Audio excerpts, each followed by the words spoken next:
दोस्तों, हिंदू धर्म ग्रंथों तथा महापुराणों के अनुसार त्रिदेवों में सबसे शक्तिशाली माने जाने वाले भगवान शिव अर्थात महादेव ही हैं। ब्रह्मा, विष्णु, महेश, त्रिमूर्ति इस सृष्टि की सबसे बड़ी महाशक्तियां हैं।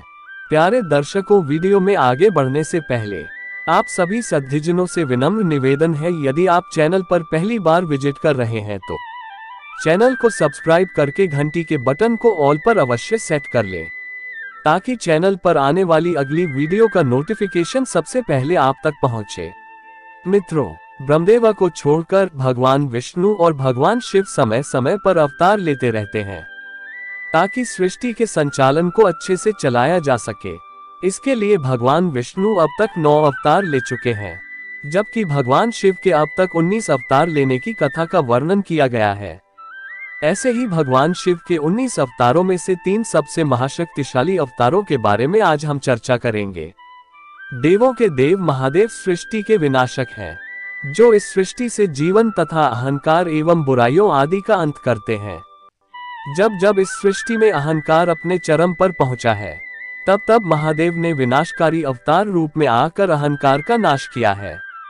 इसलिए आज हम महादेव के 3 सबसे अधिक शक्तिशाली अवतारों के बारे में बात करेंगे, जो कि निम्न है।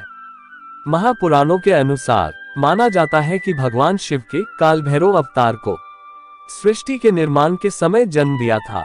बात यह थी कि सृष्टि के निर्माण से पहले के समय भगवान नारायण और ब्रह्मदेव की उत्पत्ति हुई। तब ब्रह्मदेव को अपने सबसे श्रेष्ठ होने का अहंकार उत्पन्न हुआ। तब ब्रह्मदेव के अहंकार के रूप में ब्रह्मदेव का 5वां सर उत्पन्न हुआ था, जिसको काटने के लिए भगवान शिव ने काल भैरव को उत्पन्न किया था। काल भैरव ने ब्रह्मदेव का अहंकार रूपी पैदा हुआ 5वां सर काट दिया, लेकिन उस वजह से काल भैरव पर ब्रह्म हत्या का पाप लग गया।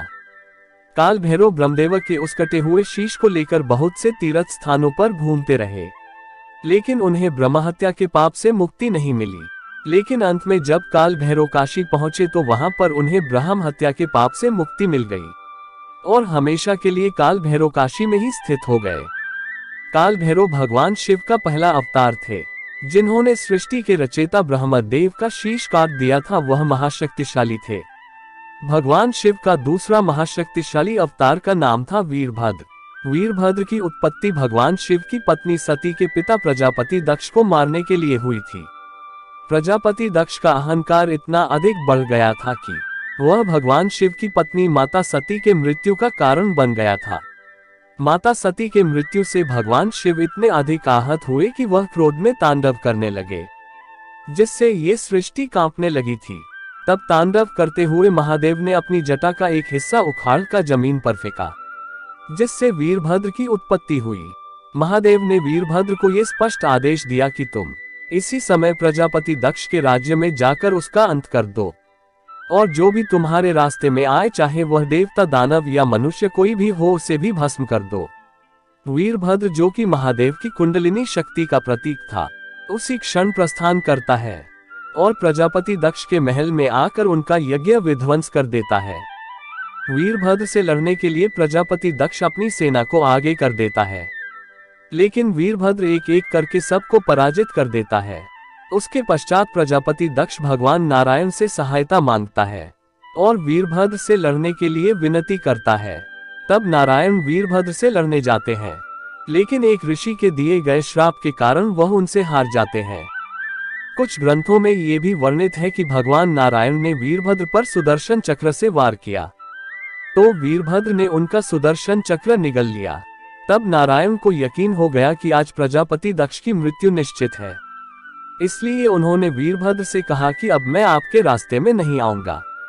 ये कहकर भगवान विष्णु वीरभद्र के रास्ते से हट गए और फिर वीरभद्र ने अपने खड्ग से प्रजापति दक्ष का सिर धड़ से अलग कर दिया। प्रजापति दक्ष का वह सर उन्हीं के यज्ञ में जाकर गिरा और भस्म हो गया। दक्ष का वध होते ही वीरभद्र वहां से चला जाता है। भगवान शिव के तीसरे सबसे महाशक्तिशाली अवतार का नाम है हनुमान, जिन्हें हम बजरंगबली, अंजनी पुत्र, पवन पुत्र, संकट मोचन एवं मारुति नंदन आदि नामों से भी पूजते हैं। बजरंगबली श्री हनुमान जी की शक्ति से हर कोई परिचित है। भगवान शिव ने वानर राज केसरी की पत्नी अंजनी को यह वरदान दिया था कि उनके गर्भ से उनका अंश अवतार जन्म लेगा। बजरंगबली हनुमान जी के जन्म का मुख्य उद्देश्य भगवान विष्णु के अवतार श्री राम के अवतार लीला में सहायता करने के लिए हुआ था। भगवान विष्णु श्री राम का अवतार लेकर धरती से राक्षसों के बढ़े हुए अत्याचारों का अंत करने के लिए मानव रूप में आए थे। श्री राम की इस लीला में उनका सहयोग करने तथा राक्षसों का नाश करने के लिए भगवान शिव के 11वें रुद्र एक वानर के रूप में अवतरित हुए। बजरंगबली हनुमान की शक्तियां असीमित थी, क्योंकि वे अनादि और अनंत महादेव के 11वें रुद्र रूप थे तथा उन्हें हर देवता से वरदान प्राप्त था और ब्रह्मास्त्र भी उनका कुछ नहीं बिगाड़ सकता था। अपने बालपन में ही हनुमान ने सूर्य को निगल लिया था, जिस रावण को वानर राज बाली अपनी काख में दबाकर 6 महीने तक घूमता रहा था। लेकिन वह बाली भी हनुमान जी की शक्ति का 10वां हिस्सा भी संभाल नहीं पाया था। महाबलशाली होने के साथ हनुमान जी बहुत विद्वान थे तथा धर्म और वेदों के ज्ञाता भी थे।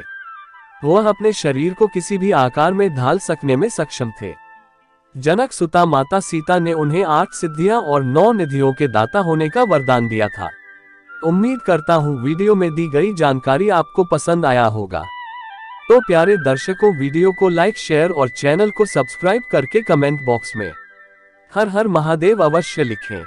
धन्यवाद।